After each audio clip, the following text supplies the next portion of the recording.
अस्सलाम वालेकुम दोस्तों, welcome back to talking cricket PK. Pakistan versus Sri Lanka पहला टेस्ट मैच गॉल में इस वक्त जारी है। आज तीसरे दिन का इख्तिताम हुआ और श्रीलंका की टीम 333 रन की लीड हासिल कर चुकी है और अभी भी उसकी एक विकेट बाकी है।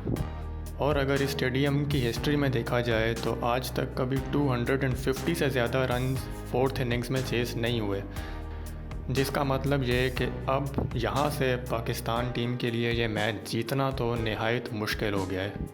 गलतियाँ कहाँ पे हुई, क्या पाकिस्तान ने ऐसा किया जो कि बेहतर हो सकता था, क्यों श्रीलंका के ख़िलाफ़ इस मैच में इतनी मुश्किलात पेश आ रही हैं पाकिस्तान को, उस पर ज़रा थोड़ी आज बात कर लेते हैं। सबसे बड़ी गलती तो मैच से पहले ही पाकिस्तान ने कर दी जब ये टीम सिलेक्शन सामने आई। मसला ये है कि पाकिस्तान कभी सीखता नहीं है, ना अपनी गलतियों से ना ही दूसरों की गलतियों से। अभी कुछ अर्सा पहले ऑस्ट्रेलिया की टीम जब श्रीलंका के ख़िलाफ़ टेस्ट सीरीज़ खेल रही थी, उसमें हमने देखा कि ऑस्ट्रेलिया ने भी यही गलती की। उन्होंने अपने पेसर्स को फोकस में रखा बजाय अपने स्पिनर्स के।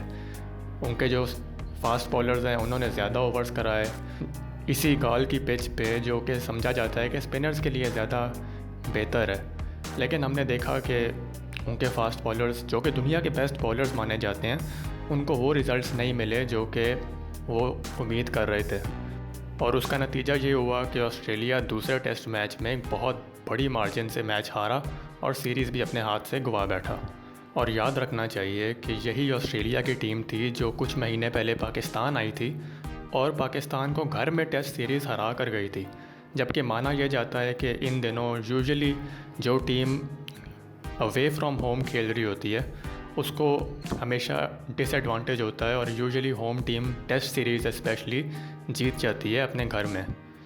और उसकी सबसे बड़ी वजह ये थी कि पाकिस्तान ने पिचेस ऐसी तैयार की जो बिल्कुल लाइफलेस थी, जिन पे कंपटीशन या कोई कॉम्पिटिटिव क्रिकेट नहीं देखने को मिली। वो तो ऑस्ट्रेलियन टीम को क्रेडिट जाता है कि इस तरह की पिचेस के ऊपर भी उन्होंने तीसरा टेस्ट मैच जीत कर पाकिस्तान को सीरीज़ हराई। क्योंकि अगर पाकिस्तान की मेंटालिटी देखी जाती उस सीरीज़ में तो लग ऐसे रहा था कि पाकिस्तान बस हार से बच रहा था, चाहे मैच ड्रॉ हो जाए, जीत के लिए कोई इंटेंट ही नज़र नहीं आई।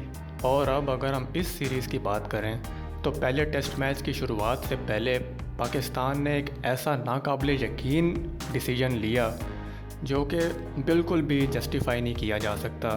टीम सिलेक्शन में हमने स्पिनर्स जो कि हम स्क्वाड में लेकर भी गए थे उनको मौका देने के बजाय 2 नहीं बल्कि 3 फास्ट बॉलर्स को खिलाया। और उससे भी जो एक बड़ा नाअहल फ़ैसला था वो था कि बैटिंग में मिडल ऑर्डर के जो सबसे एक्सपीरियंस्ड और डिज़र्विंग प्लेयर थे फवाद आलम, उनको भी बाहर कर दिया और खिलाया किंग को सलमान अली आगा, जो अपना इस मैच में टेस्ट डेब्यू कर रहे हैं। फवाद आलम जैसे प्लेयर को इतनी एक मुश्किल सीरीज़ के लिए ड्रॉप कर देना, मुश्किल इस सेंस में कि श्रीलंका अपने घर में टेस्ट मैचेस नहीं हारता। जिस तरह उन्होंने ऑस्ट्रेलिया को हराया, उस बात से हमें पता चल जाना चाहिए था कि हमें काफ़ी मुश्किलात का सामना होना था यहाँ पे। लेकिन इसके बावजूद पाकिस्तान ने बिल्कुल हल्का लिया इस मैच को। सिलेक्शन ऐसी की जिसका ना कोई सर ना कोई पैर। अगर थोड़ी बात कर लें फवाद आलम के बारे में, उनका टेस्ट डेब्यू ही श्रीलंका में हुआ था, जिधर पहले मैच में उन्होंने एक 150 रन की इनिंग खेलकर इंटरनेशनल क्रिकेट में अपने आप को अनाउंस किया था। और जब से उनका 2020 में कमबैक हुआ है, फवाद आलम ने हर मुश्किल टीम के अगेंस्ट खेला है। साउथ अफ्रीका के अगेंस्ट पाकिस्तान टेस्ट सीरीज़ खेला, न्यूजीलैंड जाकर टेस्ट सीरीज़ खेला और उनको जब मुश्किल सिचुएशन मिली उन्होंने एक सेंचुरी करके पाकिस्तान को सिचुएशन से निकाला और बेहतरीन बैटिंग करके पाकिस्तान के लिए काफ़ी रन्स भी स्कोर किए। सिर्फ उनका जो एक बैड पैच आया था वो रिसेंटली अगेंस्ट ऑस्ट्रेलिया, जब वो 3 मैचेस में ज़्यादा परफॉर्म नहीं कर सके। लेकिन अगर उस सीरीज़ पे भी हम नज़र डालें अगेंस्ट ऑस्ट्रेलिया, फवाद आलम के जो ज़्यादातर डिसमिसल्स थे वो अगेंस्ट सीम बॉलर्स थे। मिचेल स्टार्क ने उनको आउट किया, कमिंस ने उनको ट्रबल किया। लेकिन जब फवाद आलम का आप रिकॉर्ड देखते हैं against spin bowling first class में और टेस्ट क्रिकेट में, तो तकरीबन 90 की उनकी एवरेज है अगेंस्ट स्पिन। फास्ट बॉलिंग में वो स्ट्रगल करते हैं, लेकिन स्पिन में उनसे बेहतर कोई बैट्समैन नहीं था पूरे पाकिस्तान के स्क्वाड में। लेकिन पाकिस्तान ने गलती ये की कि उसी इन फॉर्म प्लेयर को ड्रॉप करके एक डेब्यूटेंट जो कि पिछले 2 फर्स्ट क्लास सीजन्स में परफॉर्म कर रहा है, लेकिन उसका भी जो ओवरऑल रिकॉर्ड है वो कोई इतना ख़ास देखने में नज़र नहीं आता। 38 की उनकी फ़र्स्ट क्लास एवरेज है, 11 सेंचुरीज़ हैं। उनको आपने फ़ौरन एक मुश्किल मैच में अगेंस्ट मुश्किल बॉलिंग आपने उनका डेब्यू करवा दिया, और जैसा कि हमने फ़र्स्ट इनिंग्स में देखा, उन्हें श्रीलंका की क्वालिटी स्पिन के सामने काफ़ी मुश्किलात का सामना हुआ और वो ज़्यादा देर तक विकेट पे नहीं ठहर सके। सलमान अली यागा को खिलाने का फ़ैसला क्यों हुआ, क्यों फवाद आलम को बाहर किया गया उनको टीम में लाने के लिए? अज़हर अली भी बाहर हो सकते थे क्योंकि उनकी भी इतनी ख़ास फॉर्म नहीं चल रही थी, तो वाई फवाद आलम? दोनों प्लेयर्स का कंपैरिजन बिल्कुल भी नहीं बनता। फवाद आलम की 55 की फ़र्स्ट क्लास एवरेज है, उनके पास इतने सालों का फ़र्स्ट क्लास में एक्सपीरियंस है, डिफरेंट सिचुएशंस में वो खेल चुके हैं, इंटरनेशनल क्रिकेट में कमबैक के बाद इतने रन्स कर चुके हैं।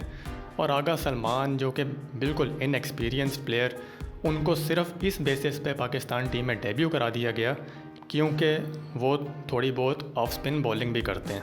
और आज हमने देखा उनसे कितनी ऑफ स्पिन बॉलिंग कराई गई, नज़र नहीं आ रहा था कि कहीं से भी वो थ्रेटनिंग लग रहे थे। उनकी बॉलिंग में ना तो वो स्पिन थी जो दूसरे एंड से यासिर शाह या मोहम्मद नवाज़ जैसे प्रॉपर स्पिनर्स को मिल रही थी, और उनसे इतने ओवर कराए, उन्होंने रन्स भी कंसीड किए और कुछ ख़ास उनकी बॉलिंग में नज़र नहीं आया। तो अगर सिर्फ बॉलिंग की बेस पर ही पाकिस्तान ने आगा सलमान को खिलाना था तो फवाद आलम भी बॉलिंग कराते थे। अगर दोनों का आप बॉलिंग कंपैरिजन करें, फवाद आलम की भी फ़र्स्ट क्लास में 40 की बॉलिंग एवरेज है और आगा सलमान की भी सिर्फ कहीं 60 ही विकटें हैं, उनकी भी 40 की बॉलिंग एवरेज है, जिनमें उन्होंने कभी एक इनिंग में 5 से ज़्यादा विकेट्स नहीं हासिल की।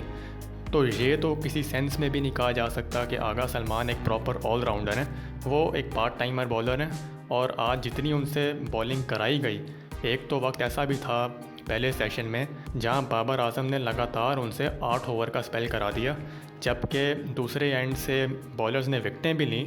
जब एंजिलो मैथ्यूज़ बैटिंग करने आए या वो आउट होकर जब चंदीमल बैटिंग करने आए, तब भी इंस्टेड ये होता कि किसी अच्छे बॉलर को फ़ौरन लगा दिया जाता, शाहीन अफरीदी को लगा दिया जाता या यासिर शाह से अटैक कराया जाता। पाकिस्तान ने आगा सलमान से बॉलिंग जारी रखी और नए बैट्समैन को मौका फराहम कर दिया कि वो आराम से सिंगल लेकर, क्योंकि फील्ड तो पीछे खुली हुई थी, आराम से सिंगल लेकर वो अपने आप को सेट करे और अपनी इनिंग्स को लंबा करे। As a player Babar Azam की जो सलाहियत है, जो उनकी परफॉर्मेंसेस हैं, उन पे कोई भी सवाल नहीं उठा सकता। जिस तरह उन्होंने पहली इनिंग्स में भी परफॉर्म किया और जिस तरह वो कब से करते आ रहे हैं, तो as a player Babar Azam से ऊपर कोई भी नहीं है। लेकिन उनकी जो कुछ डिसीजंस हैं एज़ अ कैप्टन, ना सिर्फ इस मैच में बल्कि जो लास्ट ऑस्ट्रेलियन सीरीज़ हुई थी, टेस्ट क्रिकेट की बात कर रहा हूँ, तो उस पर लोगों को काफ़ी शिकायत हैं, काफ़ी सवालात खड़े हो रहे हैं कि क्या बाबर आजम जो कैप्टनसी कर रहे हैं, जो वो इम्पोर्टेंट मोमेंट्स में फ़ैसले कर रहे हैं, क्या उनसे पाकिस्तान को फ़ायदा पहुंच रहा है या नुकसान? क्योंकि अगर हम देखें इस मैच में बाबर आजम और नसीम शाह आखिरी विकेट के लिए वो पार्टनरशिप ना करते तो पाकिस्तान इस वक्त 300 रन नहीं बल्कि 500 रन पीछे होता। और दूसरी जो गलती पाकिस्तान ने इस मैच में की वो थी स्पिनर्स के बजाय 3 फास्ट बॉलर्स को खिला देना। अगर ऑस्ट्रेलिया ने पिछली सीरीज़ में अपने फास्ट बॉलर्स पे रिलाई किया था, उसकी थोड़ी समझ आती है क्योंकि उनके पास वो उस क्वालिटी के स्पिनर्स या उतने स्पिनर्स हैं ही नहीं जिनको वो खिला सकते। उन्होंने अपने नेथन लॉयन को तो खिलाया, लेकिन उनके पास दूसरे जो स्पिनर थे वो थे स्वेप्सन, जो कि अभी बहुत नए हैं इंटरनेशनल क्रिकेट में। तो उसके अलावा उन्हें अपने पार्ट टाइमर से बॉलिंग करानी पड़ी क्योंकि उनके पास ज़्यादा चॉइस नहीं थी। लेकिन पाकिस्तान के स्क्वाड में नुमान अली जैसा एक प्रॉपर स्पिनर मौजूद था। इस टूर से पहले साजिद खान आपके लिए बॉलिंग करा रहे थे, जिनको आपने एक्सक्यूज़ बनाकर कि उनके बॉलिंग एक्शन में कोई मसला था। और इस मैच में सिर्फ एक प्रॉपर स्पिनर आपने खिलाया क्योंकि मोहम्मद नवाज़ एक ऑलराउंडर हैं, वो एक प्रॉपर स्पिनर नहीं है। और आगा सलमान तो एक बैटिंग ऑलराउंडर हैं। इतनी बॉलिंग तो वो फर्स्ट क्लास में भी नहीं करते जितनी आज नज़र आ रहा था कि वो अपने डेब्यू टेस्ट मैच में कर रहे थे। और अगर पाकिस्तान ने ये फ़ैसला कर भी लिया कि 3 सीमर्स एक स्पिन पिच के ऊपर खिला दिए, तो उस फैसले को सही साबित करने की भी कोई ख़ास कोशिश नज़र नहीं आई। क्योंकि अगर पहली इनिंग्स में पाकिस्तान के जो फास्ट बॉलर्स हैं उन्होंने बावजूद इसके कि स्पिनर्स की पिच थी उस पर उन्होंने अच्छी बॉलिंग कराई। शाहीन अफरीदी ने 4 विकटें लीं, हसन अली ने 2 विकटें लीं, इवन नसीम शाह ने भी अच्छी बॉलिंग कराई और पाकिस्तान ने श्रीलंका को जल्दी आउट कर दिया। तो आपके पास जब मौका मिला कि आप इस फैसले को सही साबित करते, आपने दूसरी इनिंग्स जब आई तो तीनों फास्ट बॉलर से बिल्कुल कम ओवर कराए। आज शाहीन अफरीदी ने मुश्किल से कोई भी ओवर डाले और नसीम शाह ने पूरे दिन कोई बॉलिंग नहीं की, सिर्फ एंड में उन्हें थोड़ा यूज़ किया गया। हसन अली को भी बिल्कुल पूरे दिन में सिर्फ 10 ओवर कराए गए, जबकि आप पार्ट टाइमर आगा सलमान और साथ में एक ऑलराउंडर मोहम्मद नवाज़ से लगातार स्पिन बॉलिंग कराते रहे। कहने का मतलब ये कि जब आपने ये फ़ैसला कर ही लिया कि आपने ऐसी पिच पे फास्ट बॉलर्स को खिलाना था, तो आपने उनसे बॉलिंग क्यों नहीं कराई, जबकि पहली इनिंग्स में उन्होंने बॉलिंग अच्छी करवाई। तो ये कुछ सवालात हैं जिनका जवाब बाबर आजम को देना पड़ेगा इस मैच के बाद, क्योंकि अगर हम मैच की सिचुएशन देखें तो अब 333 रन की जो लीड हो गई है एक इस तरह की पिच पे, जहाँ पे चौथी इनिंग्स में श्रीलंका के टॉप क्वालिटी स्पिनर्स तकरीबन पूरे ओवर्स डालेंगे, क्योंकि उनके पास सिर्फ एक फ़ास्ट बॉलर खेल रहे हैं। वहाँ पे पाकिस्तान की वो बैटिंग जो इवन पहली इनिंग्स में लड़खड़ा गई, ज़्यादा देर कोई बैट्समैन खड़ा नहीं हो सका। उम्मीद लगाना कि चौथी इनिंग्स में पाकिस्तान 300 से ऊपर रन चेस कर लेगा, वो किसी मौजज़े से कम नहीं होगा। तो क्या लगता है आपको, पाकिस्तान की टीम मैनेजमेंट ने जो सिलेक्शन की है इस मैच के लिए, जो आज बॉलिंग डिसीजंस लिए थे बाबर आजम ने, वो ठीक थे या गलत? अपनी राय से ज़रूर आगाह कीजिएगा नीचे कमेंट्स में। लाइक कीजिए, सब्सक्राइब कीजिए। मिलते हैं अगली वीडियो में। अल्लाह हाफ़िज़।